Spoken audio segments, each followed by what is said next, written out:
मायावती जी की सरकार में बनकर तैयार हुआ था, उन्होंने doctor Bhimrao Ambedkar medical college नाम रखा था।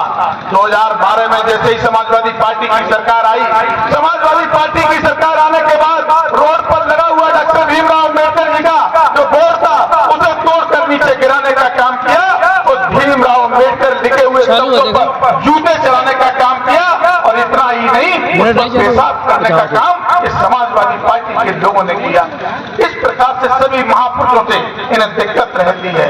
वास्तव में समाजवादी पार्टी, जैसा कि भी बताया था हमारे चेयरमैन साहब ने, कि किस प्रकार से परिवार की पार्टी है, केवल परिवार हमारा बचा रहे और किसी की कोई चिंता नहीं। और हम सभी लोग जानते हैं कि इसी के तहत अब उनका कुछ उत्तर प्रदेश में रहा नहीं तो कैसे षड्यंत्र करें। तो आप लोगों से निवेदन करने आया हूं कि किसी भी के बहकावे में नहीं आना, किसी के षड्यंत्र में मत बचाना। समाजवादी पार्टी का कुछ भी नहीं है। समाजवादी पार्टी बहुत बड़े अंतर से यहाँ पर हारने वाली है, इसलिए अपना वोट खराब करने की जरूरत नहीं है।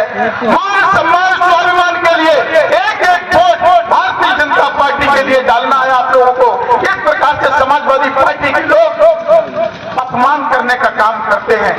बाबूजी का भी अपमान किया, लोधी समाज का अपमान किया, पूरे हिंदू समाज का अपमान करने का काम समाजवादी पार्टी ने किया है। हम सब लोग जानते हैं, हम सब लोग जानते हैं। आज अयोध्या में भव्य राम मंदिर बना है, तो ये रास्ता किसने प्रशस्त किया है? त्याग और तपस्या के बाद बाबू कल्याण सिंह ने ये रास्ता प्रशस्त किया है कि आज अयोध्या में भव्य राम मंदिर बनकर तैयार हुआ है। और आप लोगों को मालूम है, आप लोगों को मालूम है कि किस प्रकार से बाबू कल्याण सिंह का अपमान करने का काम समाजवादी पार्टी ने किया था। बाबूजी का जब निधन हुआ, निधन होने के बाद एक प्रोटोकॉल के तहत मुख्यमंत्री का निधन होता है तो सभी वहां के मुख्यमंत्री, पूर्व मुख्यमंत्री उसकी अंत्येष्टि में जाते हैं, वहां पर उन्हें श्रद्धांजलि देने का काम करते हैं। लेकिन आप लोगों ने देखा हुआ कि उनके निधन के बाद पूरे देश के नेतागण, अपने उत्तर प्रदेश के भी सभी नेतागण और उत्तर प्रदेश की पूर्व मुख्यमंत्री बहन मायावती जी भी उनके अंतिम दर्शन करने गई थी। लेकिन उत्तर प्रदेश के दो पूर्व मुख्यमंत्री मुलायम सिंह यादव जी और अखिलेश यादव जी उनके अंतिम दर्शन करने नहीं गए। उन्होंने केवल कल्याण सिंह जी का नहीं, पूरे लोधी समाज का अपमान करने का काम किया। इसलिए अपमान का बदला जरूर लेना है, किसी भी सूरत में उनके बहकावे में नहीं आना है। और आप लोग जानते भी हैं कि यहाँ पर पिछले लोकसभा में 2019 में इसी आपकी विधानसभा से लगभग 17-18 हजार से आप लोगों ने जीत दर्ज कराने का काम किया था। और आप लोग देख रहे हैं कि किस प्रकार से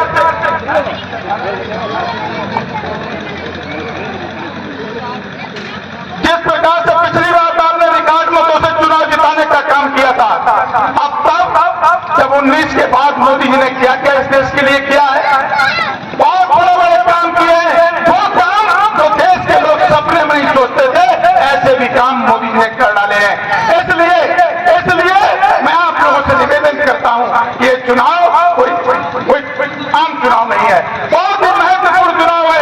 इस देश को विश्व में नंबर 1 बनाने का चुनाव है और इस देश को विकसित भारत बनाने का है। जिस प्रकार से देश के प्रधानमंत्री जी ने पूरे विश्व में भारत माता की जय जयकार कराने का काम किया है, पूरे विश्व में मान सम्मान बढ़ाने का काम किया है और पूरे विश्व में सभी को आगे बढ़ाने का किस प्रकार से काम कर रहे हैं, किसी से छुपा नहीं है। इसलिए आप लोगों से निवेदन करता हुआ कि पिछली बार मायावती जी का गठबंधन उनके साथ था, आज गठबंधन नहीं है, उनका प्रत्याशी अलग लग रहा है। और उन्हें पिछली बार पूरी लोकसभा में मायावती का जो वोट है लगभग 1.25 लाख समाजवादी पार्टी के लिए गया था, तो वोट भी कट रहा है समाजवादी पार्टी से।